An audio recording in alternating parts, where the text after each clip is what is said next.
Well, it's certainly a lot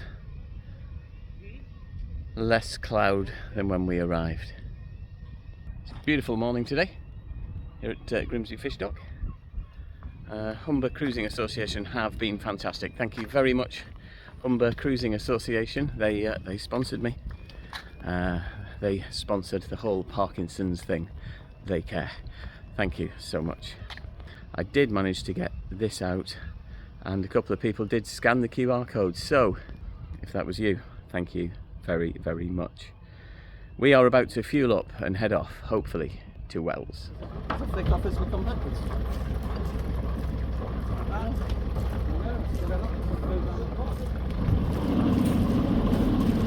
You want my thing off altogether? No, we'll use that. Oh yeah, we need to swap over, don't we? When I'm reversing Ketty, she insists on going to port. It's called prop walk, and stern of the boat will just go that way. In order to make her turn, I need to give her a good boost, so I need to warn my crew. Hold tight. By increasing the revs, I can get more speed through the ground, and then I can enable the boat to turn to starboard. You can watch now as the bow starts going to the left. That's because the stern is going to the right. Of course, when I go so far, and I'm being pushed by the wind as well at this point, I need to give another boost just to make her go forward. Hold tight.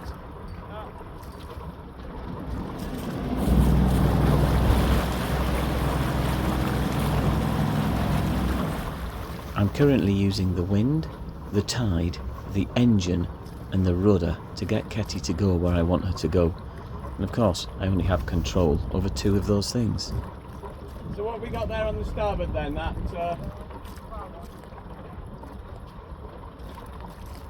And you've seen us just leave the dock with everything on the port side of the boat, which we need to switch over to the starboard side because the fuel pontoon will be on my starboard as I exit the fish dock. So everything needs to move.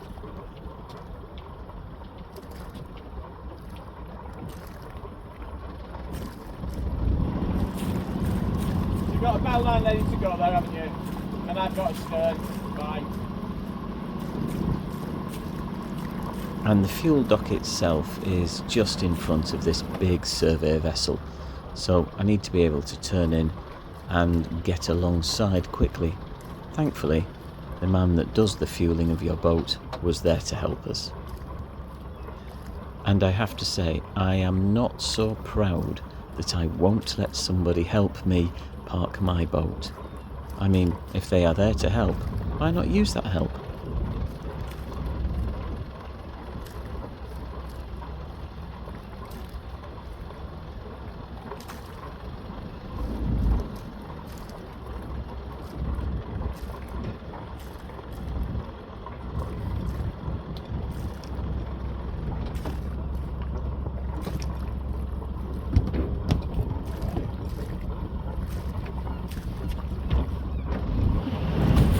I didn't think that I needed to be pushed away from the pontoon there, but he obviously did, and I took that.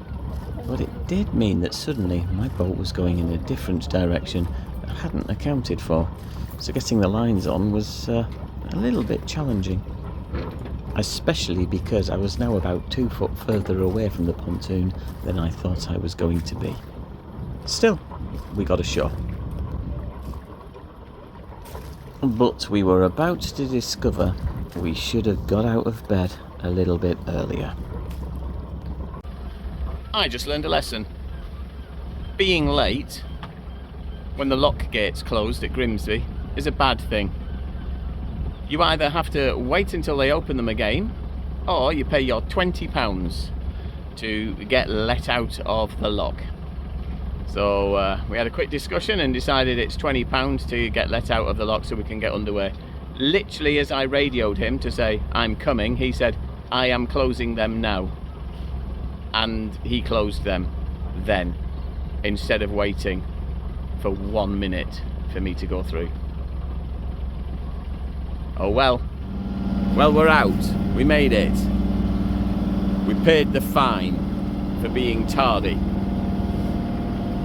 The water is flat, the sun is shining, and I'm going at about 45 degrees to the angle that I'm actually travelling because of the flow in the Humber.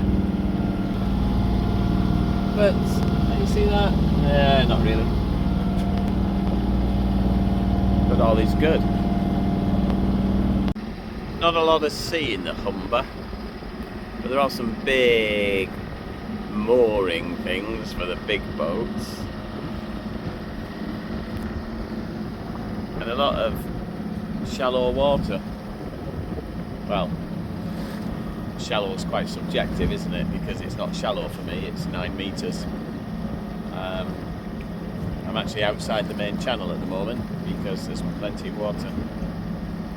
We've slowed down a little bit, thankfully. We're only doing 6 knots, and I'm going 6 knots in the right direction, or the direction that I'm pointing at least. And the water's very mucky. But I guess that's because it's come from upstream.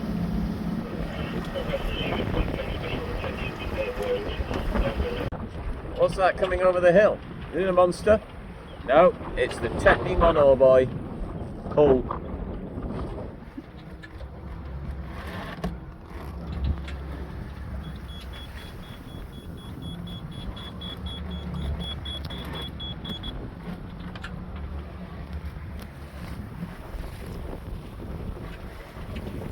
Don't know why it just did that.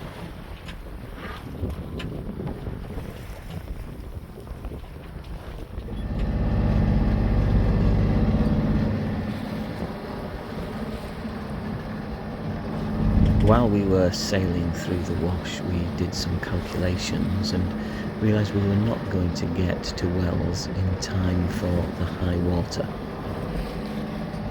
So on went the engine and we just moseyed our way through the wash, where there are many wind farms. I don't think I've ever seen quite so many propellers in one place. Let me tell you about the Wash. The Wash is a strange place in the UK. The tide doesn't really go up and down the coast, it just goes in and out the Wash.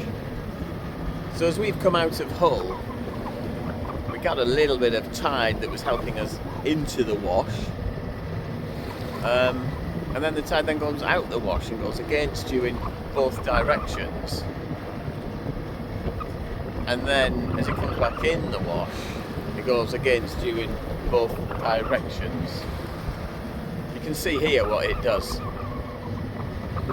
Now I have heard that there's a little bit of a geographical point around here where the tide just doesn't move actually at all, but it just kind of pulses up and down. It's probably very true. I'll try and find that. It was Hannah Fry who informed me about that on one of her many videos. But right now we are just trying to avoid some narrow shoals where the tide does come to. Hills underwater, it gets a little bit lumpy. But those hills have provided wind farms, or areas for wind farms to be planted, which is really cool if you're into your renewable energy. Now, as a sailor, I like my idea of renewable energy, and even now I am sailing, but I do have a little bit of help from the engine. And just a little bit of help from the engine does actually quite a lot for the speed, but it is a science of diminishing returns. So if you go twice as fast, you don't always get there twice as quickly. Not quite true, because then if you add the same speed again, you won't get there twice as quickly. You'll only get there a third as quickly.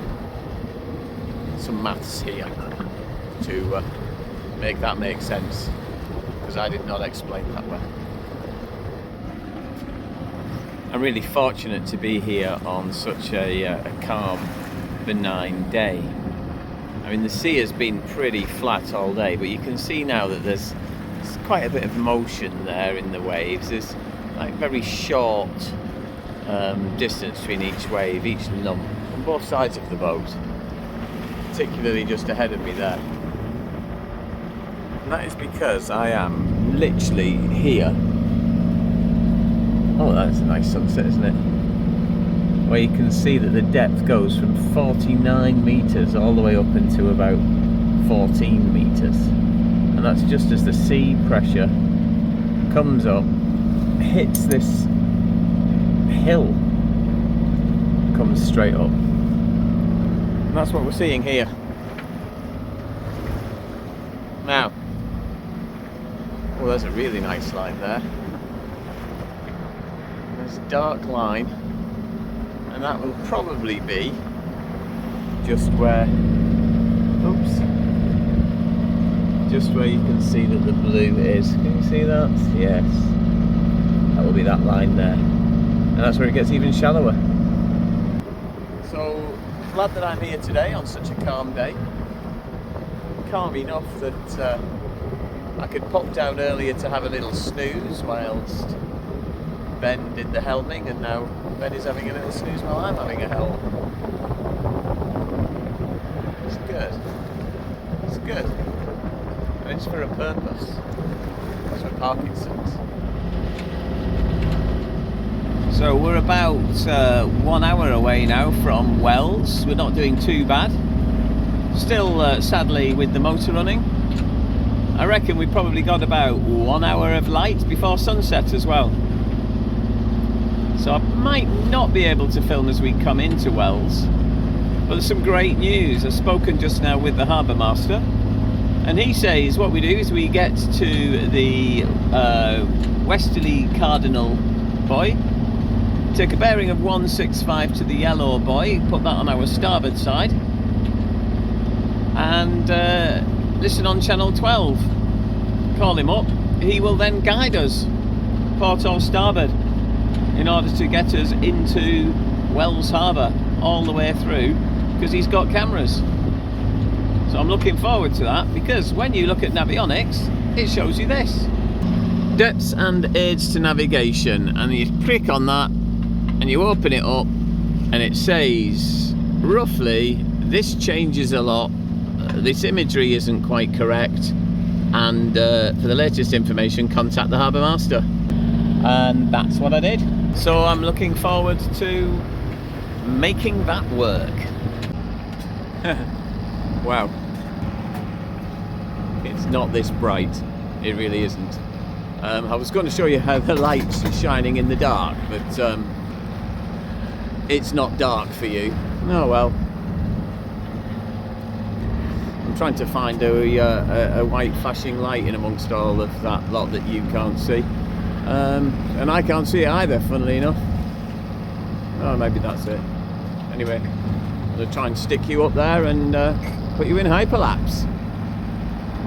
I've tried to stabilise this footage as much as I can. The camera was struggling in the dark, as were we. But we did see the cardinal that we were aiming towards, and as the light fell, we got closer and the lights got brighter. Now, I am fully aware that it's very difficult for you to see what's going on here, and indeed it was for us as well. We got the torch out to try and help us spot some of the buoys that the Harbour Master was telling us about that were unlit, and thankfully he guided us all the way into the town quay, where we were able to pull alongside another vessel. Turn the floodlights on and we can now see what we're doing to tie up. That was something else. I was being guided in all the way through. The Harbour Master had me on many different CCTV cameras. He showed me a little bit of what he could see. Wow. I mean, wow.